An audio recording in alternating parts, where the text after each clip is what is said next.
السلام علیکم ناظرین، یہ ہادی منان ٹی وی ہے اور میں ہوں آپ کا میزبان جمیل ملک۔ ناظرین، آج کل میڈیا پہ جو سب سے زیادہ خبر موضوع بحث بنی ہوئی ہے وہ ہے عمران خان کی گرفتاری، اور اس سلسلے میں آج ہم نے دعوت دی ہے جناب ہادی عبد المنان صاحب کو کہ وہ اس بارے میں اپنے خیالات کا اظہار کریں۔ تو اب میں دعوت دوں گا جناب ہادی عبد المنان صاحب کو کہ وہ اپنے خیالات کا اظہار کریں۔ جی السلام علیکم جمیل ملک صاحب، وعلیکم السلام۔ اور السلام علیکم ناظرین۔ یہ ہادی منان ٹی وی ہے اور میں ہوں ہادی عبد المنان۔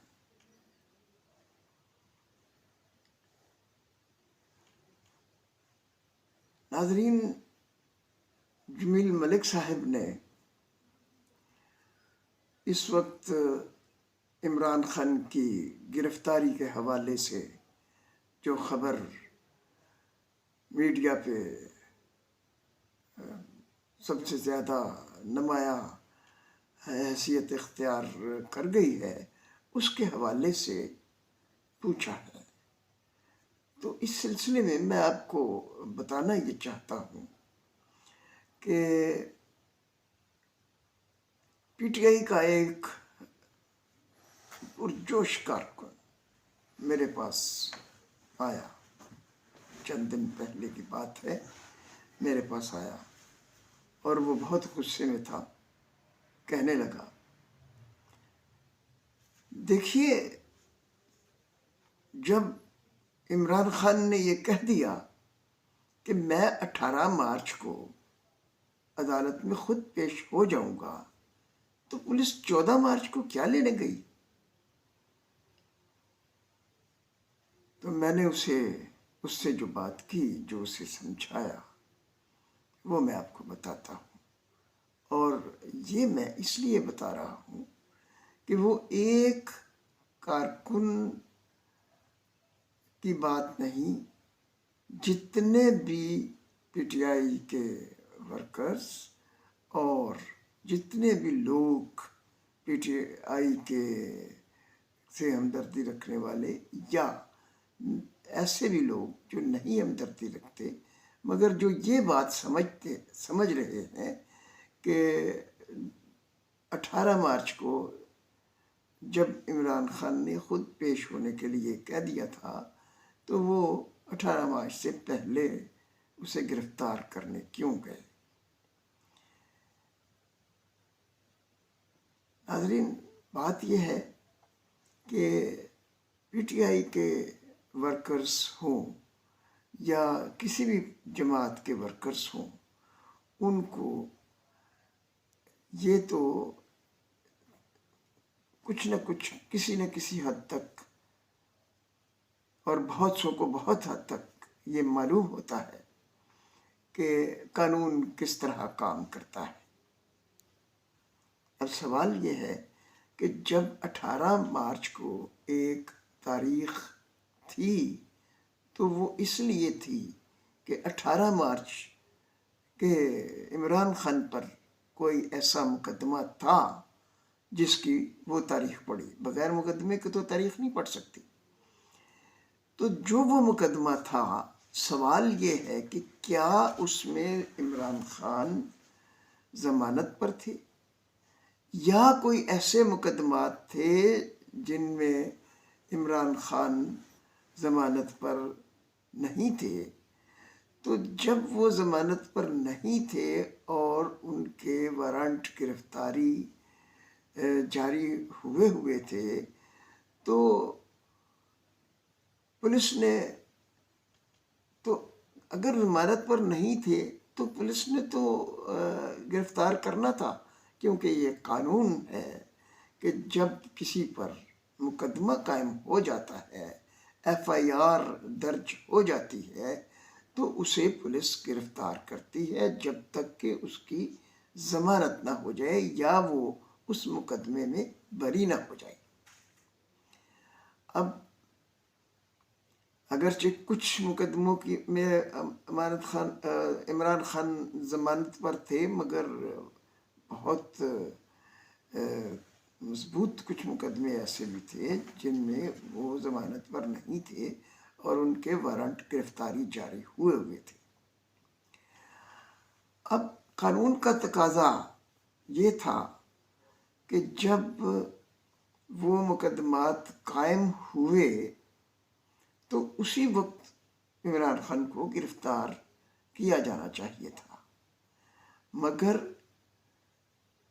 عمران خان کو یہ عدالت نے یہ سمجھتے ہوئے کہ عمران خان ایک قومی سطح کے لیڈر ہیں، یہ الگ بات ہے کہ وہ کس حد تک مقبول ہیں، وہ عوام انہیں ووٹ دیں گے یا نہیں دیں گے یہ الگ سوال ہے، مگر یہ بات تو طے ہے کہ وہ ایک پارٹی کے سربراہ ہیں اور قومی سطح پر ان کا نام معروف ہے، وہ ایک قومی سطح کے لیڈر ہیں۔ تو عدالت نے یہ سمجھتے ہوئے کہ وہ اپنے مقام کو محسوس کرتے ہوئے جب انہیں بلائیں گے تو وہ آ جائیں گے، اس لیے انہیں گرفتار کر کے لانے کی بجائے عدالت نے انہیں بلایا۔ یہ ان کو عزت دینے کا ایک طریقہ تھا، مگر وہ نہیں آئے۔ وہ ان کو جس دن بلایا گیا تو صبح دن کے وقت آنا تھا، نہیں آئے۔ عدالت نے کہا شام کو آ جانا، نہیں آئے۔ عدالت نے کہا اچھا شام کو بھی نہیں آئے تو رات کو آ جانا، وہ پھر بھی نہیں آئے۔ اب ان کے وارنٹ گرفتاری موجود تھے تو تقاضا تو یہ تھا کہ ان کو گرفتار کر کے لایا جاتا، مگر ان کو عزت دیتے ہوئے ان کو گرفتار نہیں کیا جا رہا تھا اور انہیں یہ کہا جا رہا تھا کہ آپ پیش ہو جائیں، مگر وہ نہیں پیش ہوئے۔ جب نہیں پیش ہوئے تو قانون کا یہ تقاضا تھا کہ ان کو گرفتار کیا جائے، تو اس لیے وہ جب وہ نہیں پیش ہوئے تو وہ تاریخ 14 ہوتی یا کوئی بھی ہوتی، اس پہ ان کو گرفتار کیا جا سکتا تھا۔ تو 14 تاریخ کوئی گرفتاری کی طے شدہ تاریخ نہیں تھی۔ جب وہ نہیں آئے تو اتفاق سے وہ 14 تاریخ تھی، تو وہ ان کو گرفتار کرنے کے لیے پولیس چلی گئی۔ اب جب پولیس انہیں گرفتار کرنے کے لیے گئی تو ایک بڑے لیڈر اور بڑی شخصیت اپنے مقام اور اپنے احترام کے تقاضوں کو ملحوظ رکھتے ہوئے وہ یہ کرتی ہے کہ وہ گرفتاری جب مطلب احکام ہے گرفتاری کے تو وہ گرفتار ہو جاتی ہے، پیش ہو جاتا ہے۔ مگر انہوں نے جو کیا، چونکہ وہ اس کا میڈیا میں بہت ذکر آ چکا ہے، آپ جانتے ہیں، سب جانتے ہیں، ہم بھی جانتے ہیں، آپ بھی جانتے ہیں، اس لیے اسے دہرانے کی ضرورت نہیں، مگر آپ سب کو پتہ ہے کہ انہوں نے گرفتاری دینے کی بجائے کیا کیا۔ تو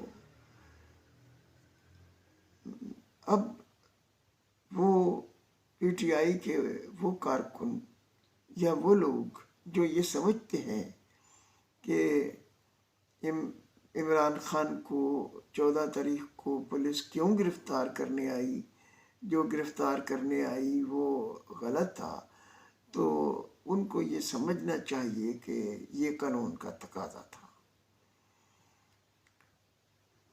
اب انہوں نے جو کچھ کیا اس کو تو ہم اس کا ذکر نہیں کرتے، مگر جو ان کا بیانیہ رہا اس کے حوالے سے بات کرنا ضروری ہے۔ انہوں نے کہا کہ یہ مجھے اس لیے گرفتار کرنا چاہتے ہیں تاکہ میں سیاست میں حصہ نہ لے سکوں، میں الیکشن میں حصہ نہ لے سکوں، میں اپنی پارٹی کے لیے کام نہ کر سکوں، تو اس لیے یہ مجھے گرفتار کرنا چاہتے ہیں۔ جہاں تک تعلق ہے جیل میں چلے جانے کا، تو الیکشن جیل میں رہتے ہوئے بھی لڑا جا سکتا ہے۔ بہت سے لیڈروں نے جیل میں رہ کر الیکشن لڑا، کامیاب بھی ہوئے۔ تو اس لیے یہ جو بات ہے، یہ اس بات میں کوئی منطقی جواز نہیں ہے کہ ان کو اس لیے گرفتار کیا جا رہا تھا کہ ان کو الیکشن میں حصہ نہ لے سکیں۔ وہ جیل میں رہتے ہوئے بھی الیکشن میں حصہ لے سکتے تھے، نہ صرف خود حصہ لے سکتے تھے بلکہ اپنی پارٹی کو الیکشن کے سلسلے میں ضروری ہدایات دیتے ہوئے اس کو باقاعدہ لیڈ کر سکتے تھے۔ ناظرین، اس کے علاوہ جو وہ یہ کہتے ہیں کہ مجھے اس لیے گرفتار کرنا چاہتے تھے کہ یہ مجھے گرفتار کر کے قتل کر دیں گے۔ ناظرین، آپ کو معلوم ہوگا کہ اگر کسی تھانے کے اندر، کسی پولیس اسٹیشن کے اندر کوئی چور، بہت معمولی آدمی بھی پولیس کے تشدد سے ہلاک ہو جائے، تو نہ صرف وہ جو اہلکار اس چور پر تشدد کر رہے ہوتے ہیں، یا چور یا کسی بھی معمولی ملزم پر ان پر مقدمہ ہوتا ہے، بلکہ وہ ایس ایچ او جو اس تھانے کا ہوتا ہے، وہ بھی اس فرد کی، اس ملزم کی، اس